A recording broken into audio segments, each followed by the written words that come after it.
അസ്സലാമു അലൈക്കും വറഹ്മത്തുള്ളാഹി തആല വബറകാതുഹു. പ്രിയപ്പെട്ട സഹോദരന്മാരെ, ഈ കഴിഞ്ഞ ദിവസം മരണപ്പെട്ട ബഹുമാനപ്പെട്ട താക്ക ഉസ്താദ്, നമുക്കറിയാം സമസ്ത കേരള ജമിയത്തുൽ ഉലമയുടെ കേന്ദ്ര മുഷാവറ അംഗമായിരുന്നു.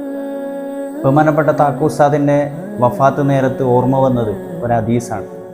അള്ളാഹുവിൻ്റെ റസൂൽ സല്ലല്ലാഹു അലൈഹി വസല്ലം തങ്ങൾ പറഞ്ഞു, നിങ്ങൾ അവരെ കാണുമ്പോൾ അള്ളാഹുവിലേക്ക് ഓർമ്മപ്പെടുന്നു, അവരുടെ സംസാരം നിങ്ങൾക്ക് അറിവ് വർദ്ധിപ്പിക്കുന്നു, അവരുടെ പ്രവർത്തനങ്ങൾ നിങ്ങളുടെ ആഖിറത്തിലേക്കുള്ള ഒരു പ്രചോദനമാകുന്നു.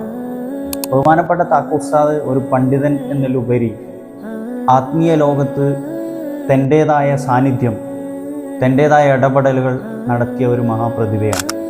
താക്ക ഉസ്താദ് അല്ലാമ റൂമി തങ്ങളുടെ എഴുത്തുകളും പുസ്തകങ്ങളാക്കി രചിക്കുകയും ആത്മീയമായ മേഖലയിൽ ഒന്നുകൂടി തൻ്റെ ഹൃദയാന്തരങ്ങളിലേക്ക് ആത്മീയ മേഖലയെ കൊണ്ടുപോയ മഹാപ്രതിഭ കൂടിയാണ്. താക്ക ഉസ്താദിനെ കുറിച്ച് നമ്മൾ സങ്കടപ്പെടേണ്ട ആവശ്യമില്ല.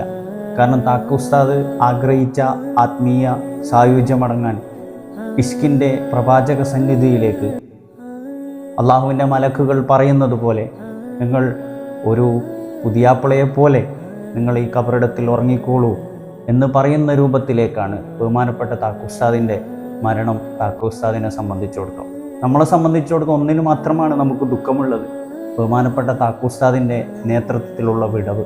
അല്ലാഹു സുബ്ഹാനഹു വ തആല ആ വിടവ് നമുക്ക് നികത്തി തെരുമാറാവട്ടെ, ആമീൻ എന്ന പ്രാർത്ഥനയോടെ അസ്സലാമു അലൈക്കും വറഹ്മത്തുള്ളാഹി തആല വബറകാതുഹു.